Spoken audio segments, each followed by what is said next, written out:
అందరికీ నమస్కారం. Welcome to Venky ముచ్చట్లు. ఈరోజు ఒక అద్భుతమైన పుస్తకంతో మీ ముందుకు వచ్చిన. ఆ పుస్తకం ఏంటి అని చెప్పే కంటే ముందు కొన్ని మాటలు మాట్లాడుకుందాం. ఈ భూమి మీద ఇన్ని జీవరాశులు ఉన్నాయి, వాటితో పాటు మనిషి కూడా ఉన్నాడు. మనిషి చేసిన అద్భుతం ఏంటంటే ఈ ప్రపంచాన్ని సృష్టించాడు. ఎన్నో పనులు చాలా వేగంగా అయిపోతున్నాయి. కొన్ని వేల సంవత్సరాల క్రితం పోల్చుకుంటే ఇప్పుడు చాలా వేగం అయిపోయింది.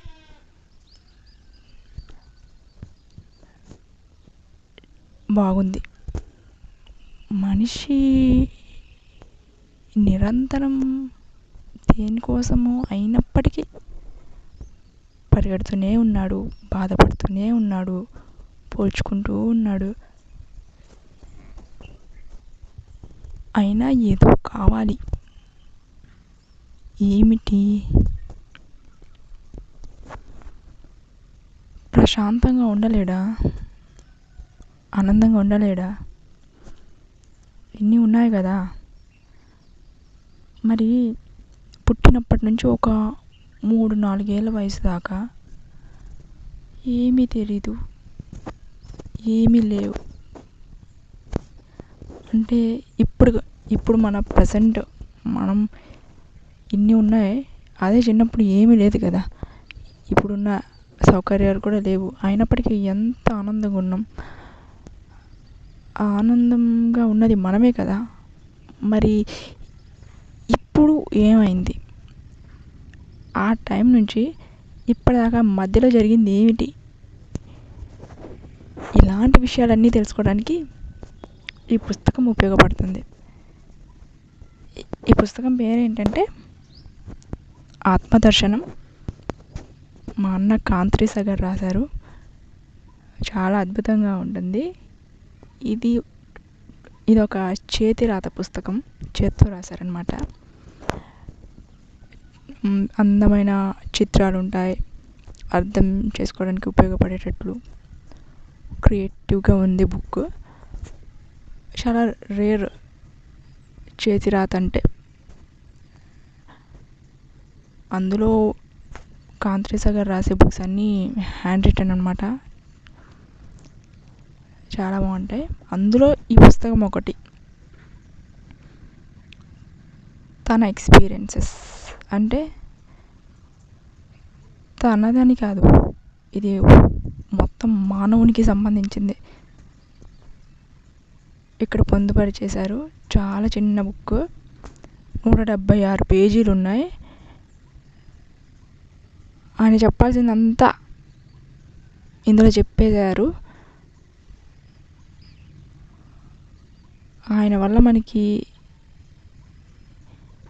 ఉపయోగం ఉందో లేదో కానీ నష్టం అయితే ఉండదు.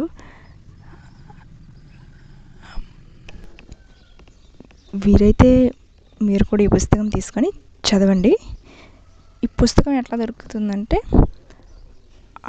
డైరెక్ట్గా అన్ని కాంటాక్ట్ చేసి, కాంత్రిసాగర్కి యూట్యూబ్ ఛానల్ ఉంది, అక్కడికి వెళ్తే అన్నయ్య నెంబర్ దొరికిద్ది. కాంటాక్ట్ చేసి ఆర్డర్ చేసుకొని తెప్పించుకోండి. చాలా బాగుంటుంది. జీవితంలో ఒక్కసారన్నా చదవాలి.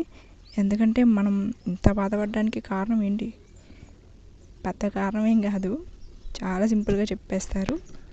ప్రతి ఒక్కరికి అర్థమవుతుంది. అర్థం చేసుకునే మైండ్ సెట్ ఉంటే. ఎందుకంటే అది మనదే, మన బుక్, మన కోసమే రాశారు. ఇంట్రెస్ట్ అయితే తెప్పించుకొని చదవండి. నేను చదివాను. మొదట్లో ఏం అర్థం కాలే,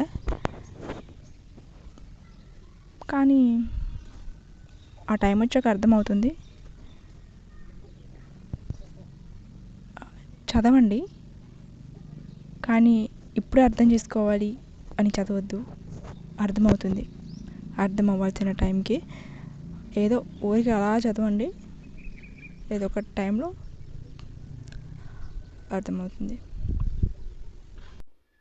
ఉన్నది ఒకటే జీవితం కదా, ఉన్నంతకాలం హ్యాపీగా కొట్లాడుకోకుండా ప్రశాంతంగా జీవించాలి కదా. సో ఈ బుక్ ఒకసారి చదవండి వీలైతే. ఈ వీడియో చూసినందుకు మీ అందరికీ ధన్యవాదాలు. అండ్ మళ్ళీ మరొక వీడియోతో కలుసుకుందాం.